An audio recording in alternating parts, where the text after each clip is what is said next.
It was a hot Saturday afternoon in Texas, and I had the house mostly to myself. My husband, Nathan, had gone out with his dad and uncle for their monthly fishing trip, which meant I could finally have some time to relax without interruptions. We'd been married for almost 4 years now, and although Nathan's family was incredibly close-knit and loving, they had a tendency to pop in unannounced. It was something I was still getting used to. I had just come out of the shower, wrapped in a soft white towel, hair still dripping wet, when I heard the front door open and shut quickly. At first, I thought Nathan had forgotten something and come back.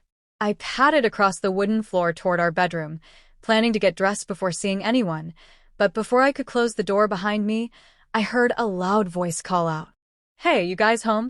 It was Jason, Nathan's younger cousin, about 25, always loud, full of energy, and never one to knock before entering anywhere. He lived 2 blocks down with his mom but treated our house like his second home. I rolled my eyes, slightly annoyed. He hadn't even called to say he was coming. Just like him.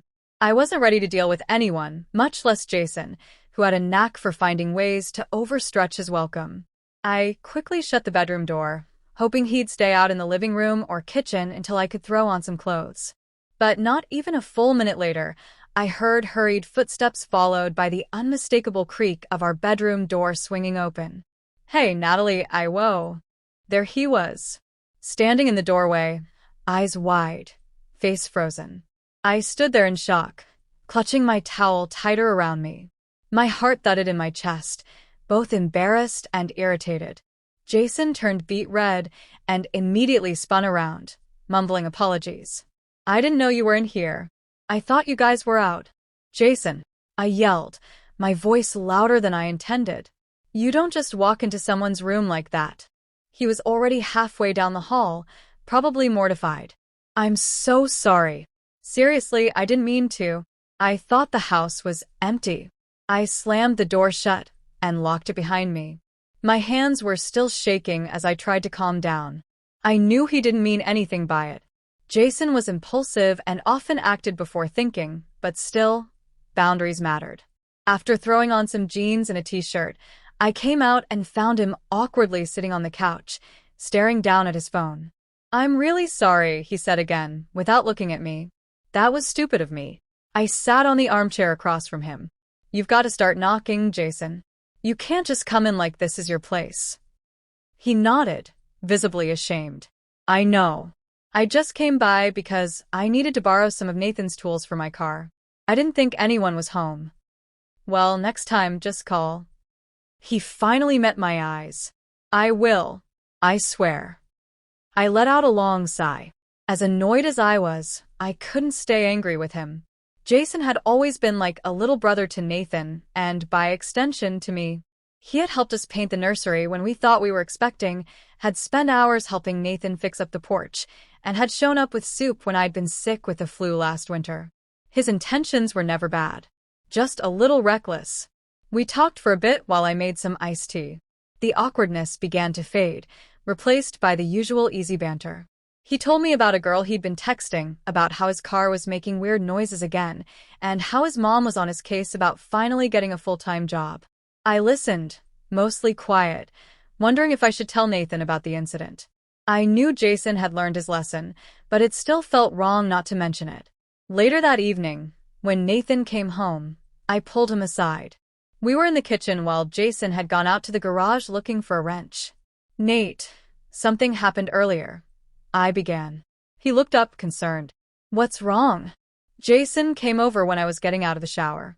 He walked into the bedroom while I wasn't dressed. He didn't know I was home. He apologized, and I believe he didn't mean to, but it still crossed a line. Nathan's eyebrows drew together in a deep frown. What? He didn't see much. I managed to cover up quickly. But he really needs to learn to knock. Nathan rubbed his face and sighed. "I'll talk to him." I nodded, trusting that he would. And later that night, I overheard them talking on the porch. Nathan's voice was calm but firm, and Jason kept apologizing. He sounded genuinely remorseful. The following week, Jason dropped by again, but this time, he rang the doorbell first. When I opened the door, He stood there with a small bouquet of flowers and a sheepish look on his face. "For you," he said.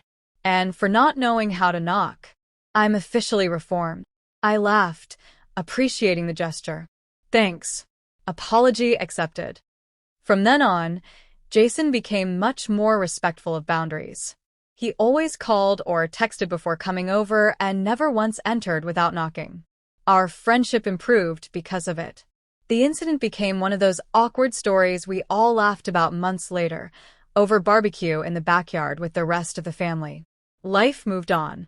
Nathan and I continued to build our life together, and Jason eventually got that full-time job and moved into his own place across town.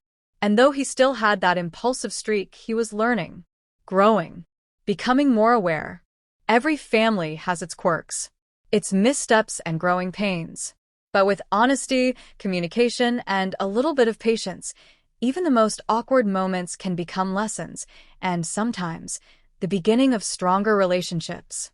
That summer taught me the importance of setting boundaries, of speaking up when something didn't sit right, and of giving people the grace to change. Jason barging into the room wasn't just a moment of embarrassment, it was a turning point. One that made all of us just a little more mindful and a little closer than we were before.